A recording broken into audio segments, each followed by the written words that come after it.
विजयनगर राज्य में रामैया नामक का एक व्यक्ति रहता था। अफवाह यह थी कि अगर किसी ने सुबह रामैया को देखा तो वो शापित हो जाएंगे और पूरे दिन भोजन नहीं कर पाएंगे। यह सुनकर राजा ने स्वयं इसका परीक्षण करना चाहा। पहरेदारों ने रामैया की व्यवस्था की और उसके लिए राजा के ठीक बगल में एक कमरा तैयार किया। अगली सुबह राजा रामैया के कमरे में चला गया ताकि वह सबसे पहले उसे देख सके और इस अफवाह का परीक्षण कर सके। हुआ यूं कि दोपहर के भोजन के समय राजा ने अपने भोजन में एक मक्खी देखी और रसोइये से कहा कि इसे ले जाए और एक नया दोपहर का भोजन तैयार करो। जब तक दोपहर का भोजन फिर से परोसा गया तब तक राजा की भूख मिट चुकी थी और उन्हें एहसास हुआ कि यह अफवाह वास्तव में सच थी कि सुबह सबसे पहले रामैया का चेहरा देखने से लोग शापित हो गए।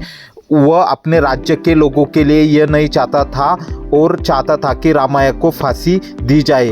व्याकुल रामैया की पत्नी मदद के लिए तेनालीराम के पास जाती है क्योंकि वह अपने पति को खोना नहीं चाहती है। पूरी कहानी सुनकर तेनालीराम रामैया के पास जाता है और फांसी पर ले जाने से ठीक पहले उसके कान में कुछ फुसफुसाता है। उसी दिन गार्ड रामैया से पूछता है कि कोई उसकी अंतिम इच्छा है। रामैया की पत्नी कहती है कि वह राजा को एक नोट देना चाहती है जिसे राजा को उसके पति को फांसी देने से पहले पढ़ना चाहिए। पहरेदार इस नोट को राजा तक पहुंचाता है। नोट में वे शब्द थे जो तेनालीराम ने फुसफुसाए थे।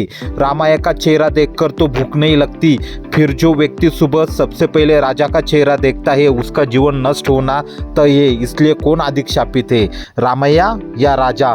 यह पढ़कर राजा को अपनी भूल समझ आ गई और उसने रामैया को मुक्त कर दिया। इससे यह समझ मिलती है कि अंधविश्वास के आगे न झुको।